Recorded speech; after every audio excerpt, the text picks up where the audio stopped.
So I'm titling this talk 10 to the 9th. We've been measuring web apps and users and so on in the millions over the last few years, and I think it's time to go up a level. And I'm going to talk about how we do that.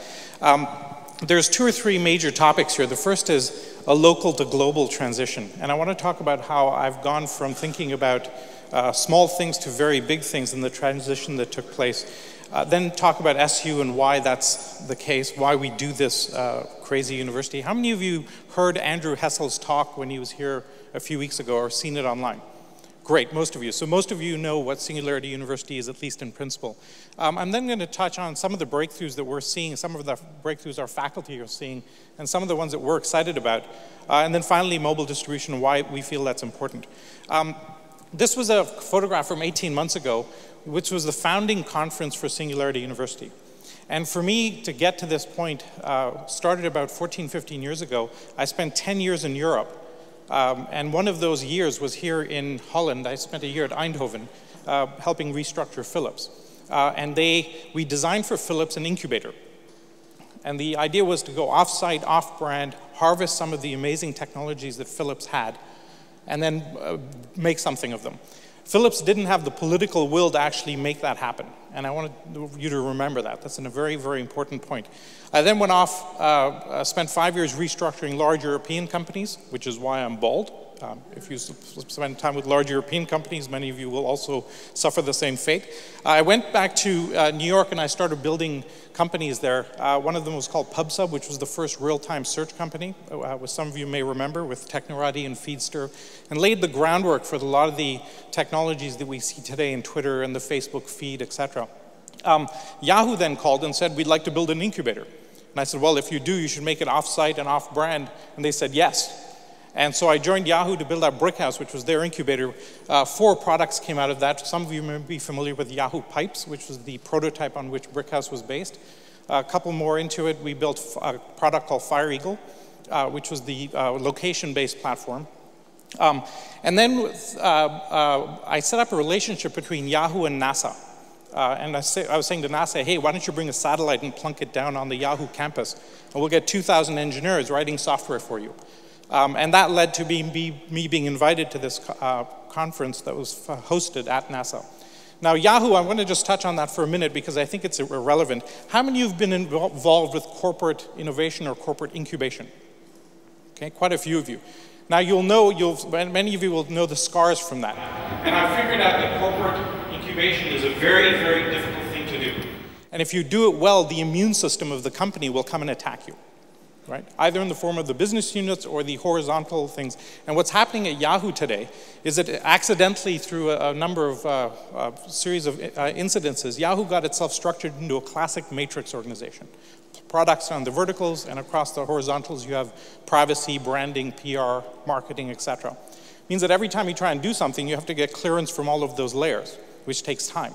And of course that structure hugely disincents any kind of risk-taking. The privacy guy wants a standard policy across all the procedures, all the products, et cetera, et cetera. Now, if you're on the internet, the 2 attributes you have to have are speed and risk. So the org structure they have is completely antithetical to the industry they're in. And large companies, now that's a great example, but all large companies today are facing that. We're in a world of unbelievably fast acceleration of disruptive technology breakthroughs. The car companies are a classic example. And we're going to see more and more of this in other industries as this acceleration takes place. A couple of amazing things happened at this founding conference. So many of you are aware of Ray. How many of you know who Ray Kurzweil is and some of the thinking that he's done? Great. So Ray made the observation that any domain that gets information enabled goes into accelerated growth, into a doubling curve. And he was fascinated by Moore's law, the fact that over 60 years, it's been very, very steady. Through ups and downs in the economy, ups and downs in the semiconductor industry, through wars, through recessions, that path of innovation, once we broke through into an information-enabled environment, was very, very steady. He identified a number of disciplines, nanotech, biotech, medicine, AI, robotics, computing, energy, that are now in this world. Peter Diamandis, who's the second photograph there, who's the founder of the X Prize, created 20 years ago something called the International Space University, which runs a summer program for the space industry the two combined, and that's what came out of this conference. There are two major observations that came out of this. The first was that if you think about the biggest problems in the world today, whether it's the financial crisis, whether it's swine flu and pandemics, climate change to some extent, all of these are rooted in accelerating and exponential factors, right? Now, our leadership around the world does not understand this dynamic, business or political. And essentially, our mandate at SU is to find the next generation of leadership, arm them with this awareness. Because if you take 30 steps linearly, you get to the other side of the room. If you take 30 steps exponentially and you double every step, you get to California. The 31st step will get you to the moon. A lot of the internet companies that are building exponentially, and in Silicon Valley, most of the companies are used to this, operate and ride this wave. Okay? Larry Page, which is the bottom picture in that list, got up and said, look, if you're bringing together these very smart people, focus on the biggest problems in the world. We don't have enough smart, thoughtful people addressing global challenges. So our mission at SU is to bring together the top thinkers in the world in these exponentially growing areas, along with the top students from around the world, give them a sense of this phenomena, and then think about how could you address some of the biggest problems in the world with these technologies. War is a very expensive way of human development. Technology has been a traditionally very cheap way, and some of these technologies can actually scale to meet the needs of a global issue. Okay? So we run a summer program that's 10 weeks long. In the first week, we give the students a deep understanding of the grand challenges. What are the characteristics of climate change, clean water, pandemics, public health, energy, etc.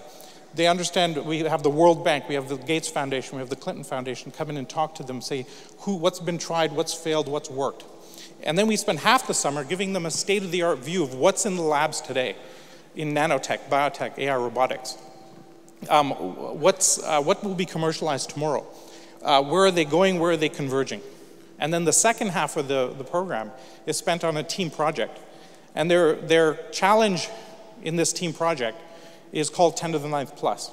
Come up with a product or service that will impact 1 billion people within 10 years. 1 million is not enough. So we're ambitious. 4 projects came out of last summer, which was our first summer. Andrew Hessel, for example, was our track chair in bioinformatics and biotech. So 4 projects came out of that, 3 of them focused and based around mobile. Okay?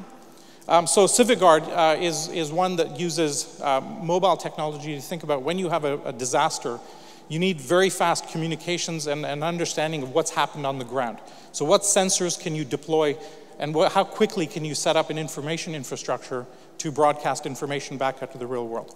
Akasa looked at 3D printing and robotics and the rise of control systems, and looked at the housing market and saw that the way we build houses and buildings today has not changed in 5,000 years. So they designed at the bottom of there, you can see it, a big crane with a nozzle in the middle that will 3D print a house in a day and a half. And what you see at the top is the mechanism that they can today build a wall, a load-bearing wall, and they're expanding that to build a whole house. Now that would be hugely useful today in Haiti or someplace else. In about a day and a half for about $4,000 or $5,000, which is about a quarter of the cost and the time that you can do it otherwise. The next one's called Get Around, which looked at climate change, the number of vehicles we have, the fact that autonomous vehicles are coming, the rise of location-based sensor networks. And they built an iPhone app that allows you to share your car, peer-to-peer car sharing, in a sense. So you can say on the phone, I'm making my car available from 9 to 5. Somebody can say, I'd like to use the car to go buy some groceries. I can look at their rating and see if they're reputable or not. They can then unlock the car and drive off. And in 3 weeks, this team built an iPhone app, presented it at an iPhone developer conference, won the top prize, modified 1 car, and as their final demo, pressed a button to unlock it and pressed another button to start it and drove away. They were saying, imagine if we had 4 weeks, what would we do? The final team was looking at the fact that we have 4 billion mobile phones out there, and many of them have SMS capability but are not connected to the cloud and don't have access to information services. So they designed a kind of a Facebook app or an iPhone app platform for SMS. And what if you could enable everyone in the developing world to earn 1 or 2 euros a day using their phones? you'd enable a whole class of people into a new level of economic development. So those are the kinds of things that our team look at. We've been fortunate enough to attract the top thinkers in the world in all of these areas. Bob Metcalfe, who co-invented Ethernet and founded 3Com. John Gage, one of the co-founders of Sun. Vince Cerf comes and lectures. Justin Ratner, the CTO of Intel, has come and talked. Peter Thiel comes and speaks at SU. And the reason they were attracted by this is the fact that you could be a world expert in nanotech, but all of the interesting and disruptive breakthroughs are happening at the interstitials, at the gaps between nanotech and robotics, or between AI and biotech, or between robotics and medicine, right? And so to bring these people together and think about where these technologies are converging, all disruptive breakthroughs happen when you cross two very different technologies together. For a good example is 3D printing and human organs. How many of you are familiar with that particular phenomena? So people are using 3D printers to spray layers of cells into the shape of, say, a kidney, which they then goose with stem cells, and you're printing a human body part. Now, when I talked to Daniel Kraft, who's our track chair for medicine, about this, and said, surely that's very theoretical, he said, no, there's several labs around the world that are on the verge of working prototypes. Today, they can print a heart valve already, and your own. So we also do, along with our summer program, we also do a 9-day executive program. And here we think about, for business leaders, government heads, investors, et cetera, what technologies are going to be commercialized. Today we're seeing billion-dollar opportunities being created in months, whereas it used to take years and decades to create a billion-dollar company. How many of you have heard of Groupon? Okay, Groupon is $1.5 billion market cap in 6 months. Okay. Facebook took about 18 months to reach $1 billion. YouTube took slightly longer than that. Groupon took 7 months. Over time, I'm of course extrapolating. Over time, we can see that going. Now, if you can create that, you're also wiping out other opportunities. So how do you not become the next Kodak, right? And so we have a lot of executives and government leaders come along. One of them happened to be the chief economist for the Dominican Republic. And we said, it's great that you're here. And he said, well, we asked him why, and he said, my country runs out of water in 9 years, and we need a solution. And that really hit home. So one of our team projects for this next summer is actually on water to see, because if you can impact them there, you can impact it anywhere. So we focus in the executive program on the very core technologies. We spend about a half day each, and a half day on nanotech is an hour on what is it, an hour on what are the major breakthroughs that our faculty are seeing, and about 2 hours on what are the implications of those breakthroughs, what products and services might result, what industries might get impacted. A couple of photographs around from this. Our next one is in October. If you're interested, come and see us. If you have any questions about it, Yuri, and where is Hans? Ask Hans of what it was like, and they can answer those questions. This was a talk by Steve Jurvetson that we'll be publishing on the web soon. Let me flip now to some of the breakthroughs and some of the technologies that we're seeing. And we recently had a major presence at the Maker Faire. How many of you are familiar with the Maker Faire? Okay, so the Maker Faire is a collection of about 600 hackers of all sorts of different types, robots, genetics, rockets, etc. And we're very excited about makers. It used to be that large companies used to do innovation, and it used to be that governments used to do innovation. Today, innovation is not done by them. They're done by you, every single person in this room. We have people building robots. The types of makers that exist today that are building 3D printers, etc., are really a little bit crazy. And you have to be, because you want to make a big impact in the world, you have to make a major effort. Peter Diamandis, our co-founder, often says, the day before a major technology breakthrough, everybody thinks you're crazy. Right? So here's some of the technologies that we saw that we got very excited about. One was this Ardu pilot. For $24, you can take any remote-controlled aircraft or helicopter and turn it into a drone. $24. That's kind of frightening. This team built for $800 a balloon that can do high-res photography up in the stratosphere. Okay? These are unheard of levels. This is a guy who's got a scooter that will go very fast over curbs, self-correcting, etc. I did not want to test that. The one on the right is a solar panel charging station, which you can put anywhere with a solar panel, the ability to charge a phone or a car otherwise. Okay? 3D printing, you're all quite familiar with. The fact that I love is today you can have a 3D printer that will print 70% of the parts to make the next printer. Okay? And I find that quite fascinating. Of course, in biotech and food, we have all of the synthetic genomics revolutions, the ability at a very low cost to sequence your genomes. I've seen a company where it used to take billions of dollars, and Andrew talked about some of the patterns of drops in cost of sequencing your genome. We've seen one that will do it for a few cups of coffee, for the cost of a few cups of coffee. Starbucks. Vertical farming is another area that's growing very, very fast because horizontal farming is incredibly inefficient from a resource point of view. This is a great chart that shows what nutritional food types and substances have what level of scientific validation behind them. Very interesting and hugely useful. The picture on the left is from a mechanism that will create on a self-sustaining basis a day's worth of spirulina every day. These all came from the Maker Faire. And of course, we get into the whole 3D printing and growing of human organs. That's a rat that has a human ear growing on it. Okay. Moving to robotics, the image on the left is top left is a set of robots that operate with a swarm behavior. There's no central control. There's only relative control amongst them, and they're programmed, in this case on the right, to get together, almost 300 of them, and form an image, which they do in a few minutes, and you can see that on YouTube. At the bottom, you see a robot called Leonardo. How many have seen the Leonardo robot?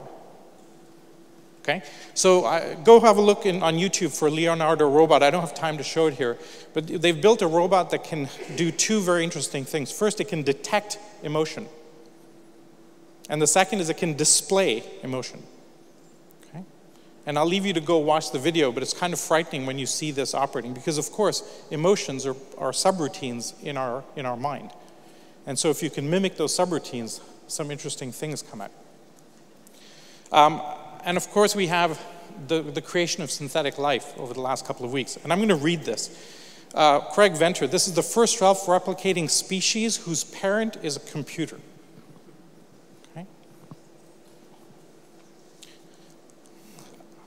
2 days ago, we had the launch of SpaceX. How many of you saw that? Okay, so SpaceX is the first commercial rocket. And I want to mention that for a second.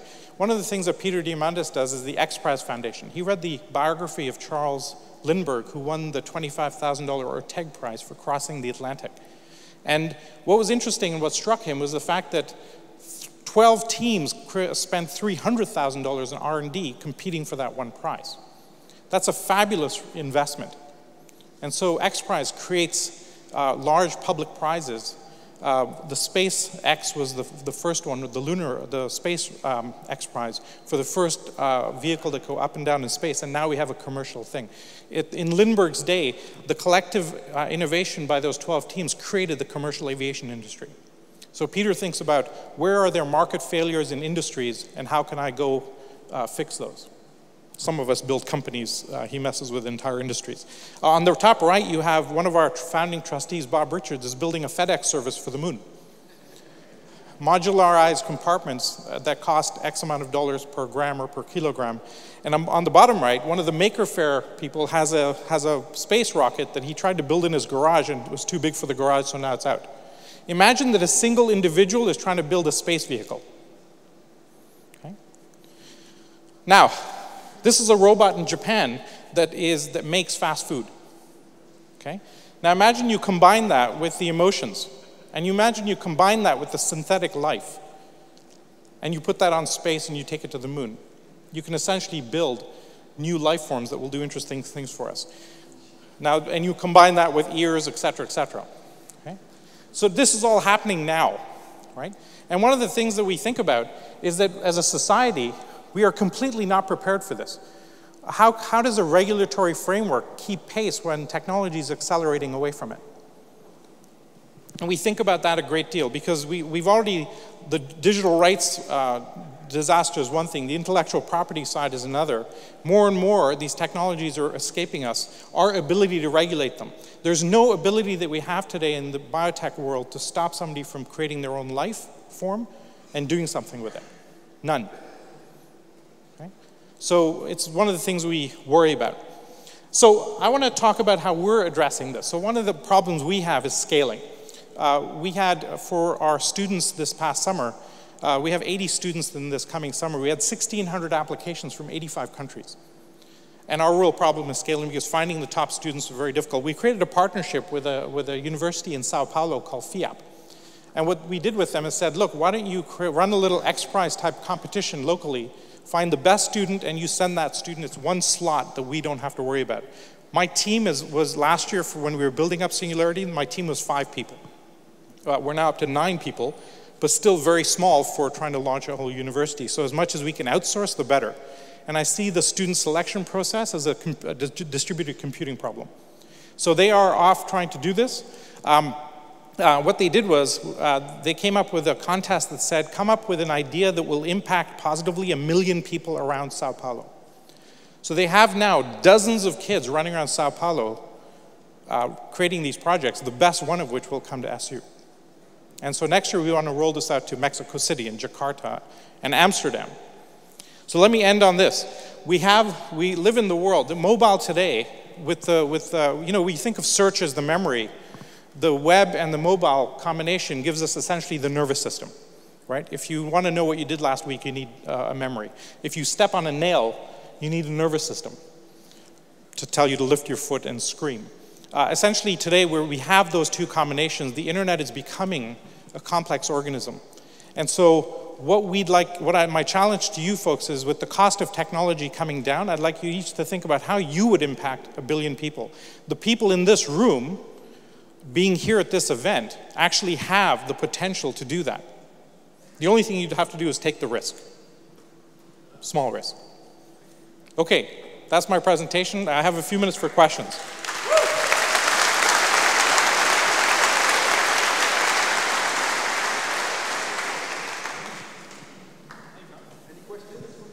Patrick. Okay, there. Patrick? Yeah, it's Patrick again then. Given that we have quite a handful of bright minds in this room, how would you suggest we actually mobilize the thinking power, innovation power of the people in this room right here, right now? So I would pick a big issue that you're passionate about, or one that exists for Holland, and I would invite a number of people publicly to come and join, and you form a team and you go build a solution to it. It's that simple. Unless you do it, nobody else is going to do it. And one of the things I remember from living in Europe is that the culture here is not adequately supporting and celebratory of risk-taking. The unique attribute in Silicon Valley is we celebrate risk. If you fail at a company, it's great. You learn something, great experience. Many places in Europe, if you fail at a company, try and build a company and fail, that's it, you're a failure, right? And that mindset is the biggest thing that has to change. And what I love about the mobile space and the distribution, the ability that we have today with anybody can create an iPhone app, what I would say is have everybody go create a little iPhone app and try and make it work, right? And teach people and reward the failures.